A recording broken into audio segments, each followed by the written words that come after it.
Substitute Groundhog by Pat Miller. Illustrated by Kathy Ember.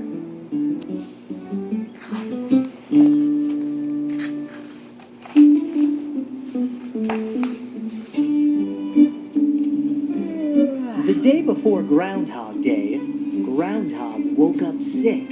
His muscles ached and his throat hurt.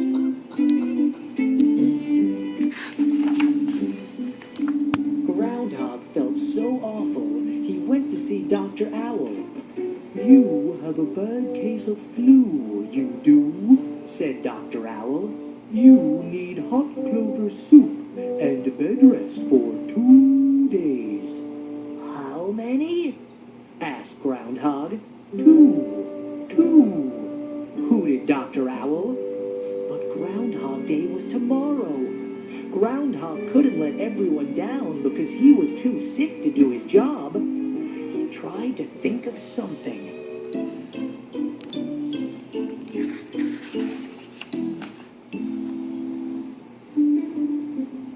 On his way home to bed, Groundhog passed the Hidey Hole Diner.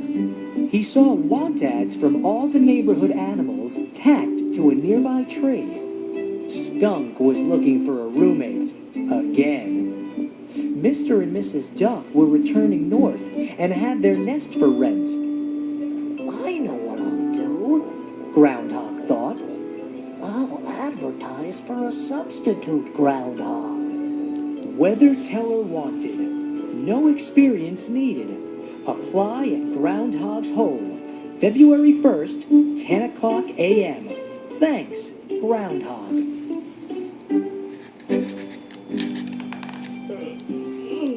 By 10 o'clock, a line of animals waited to try out. "Great," said Groundhog with a sneeze. "Surely one of you can do Groundhog Day for me." Mole was first. "You have to go down in my hole," Groundhog told Mole. "It's pretty dark down there." "No problem," said Mole. "My own hole is even darker."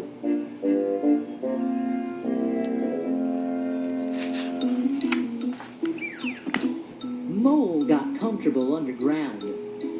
"Now come up and look for your shadow," Groundhog shouted. Mole peeked over the edge. His little eyes squinted.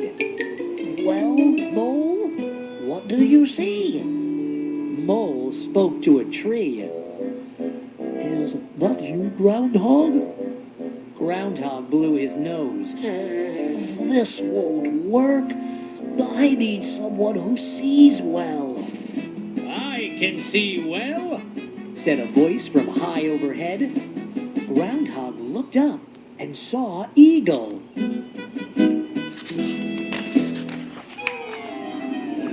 Eagle swooped down. "From that mountain ledge, Groundhog, I could see a bit of owl feather stuck in your fur. I'd say you have been to Dr. Owl recently." "Wow! Then surely you will have no trouble seeing your shadow," said Groundhog. "Climb down in the hole and let's practice." "Climb down?" said Eagle. He looked at the entrance to the hole. "Will there be room down there to stretch my wings?" He stretched them wide, very wide. Groundhog rubbed his scratchy throat. "This won't work. I need someone who sees well and is not bothered by small spaces."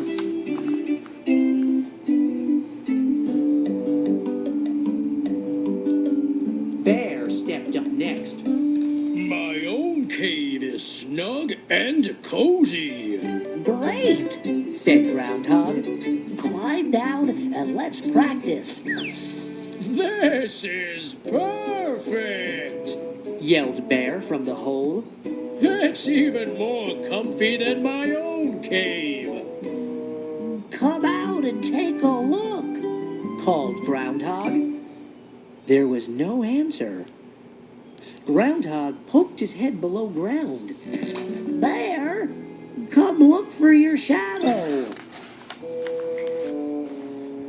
Bear's been going to sleep. The only answer was a deep, slow snore. Groundhog was frustrated. He needed a substitute who could see well, wasn't bothered by small spaces, and wouldn't fall asleep.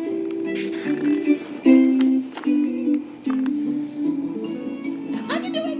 I can do it! Let me try! Squirrel bounced to the front of the line. Okay, said Groundhog. Go down in the hole, come back up, and look for your shadow. Squirrel leaped in. Whee! Then she popped her head back up. Groundhog said, See your shadow? Oh, I forgot to look. Down she went. She popped back up. She dropped back down. I keep forgetting to look. Squirrel giggled. She popped up and down some more. This is fun, she said. But what Groundhog needed was someone who would pop up and stay up.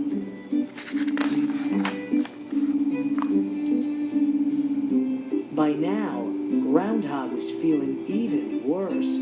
He thought of his warm bed. Was he ever going to find a substitute? Howdy there, Groundhog. How about giving me a chance? Up stepped a strange-looking creature. My name is Armadillo, she said. You're not from around here, are you? Asked Groundhog. Nope, I'm from Texas, visiting my cousin Badger, she said. But I can do this job. I live in a hole. I like small spaces. I see my shadow just fine. And I will pop up and stay up.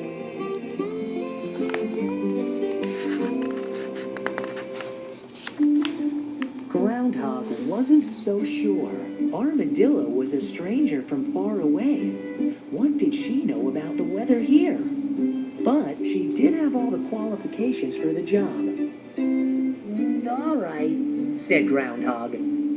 Let's see how you do. Armadillo climbed down into Groundhog's hole. She poked her head up and looked around.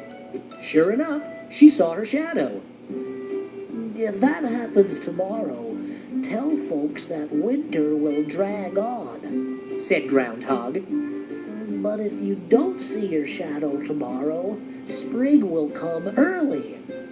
Got it, said Armadillo.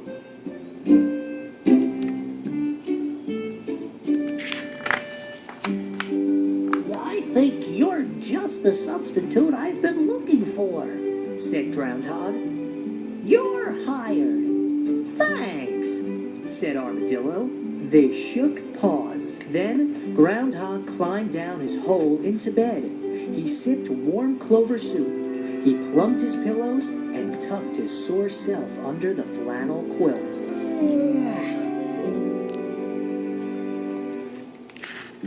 The next morning, the animals gathered early to hear what Armadillo would say. It was cold and crisp as the sun peeked over the forest.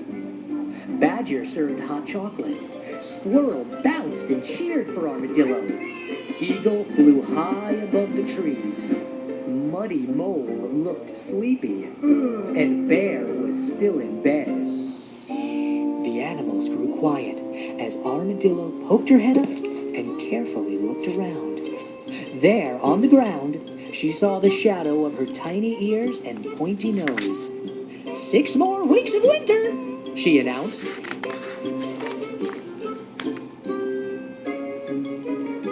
Armadillo dropped back into Groundhog's hole. Did you hear that, Groundhog? 6 more weeks of winter. Groundhog groaned from his bed. How you feeling, Groundhog? Armadillo asked. A little better, but I'd feel a lot better if it was spring already, Groundhog said. Spring already? Said Armadillo. Say, that gives me an idea.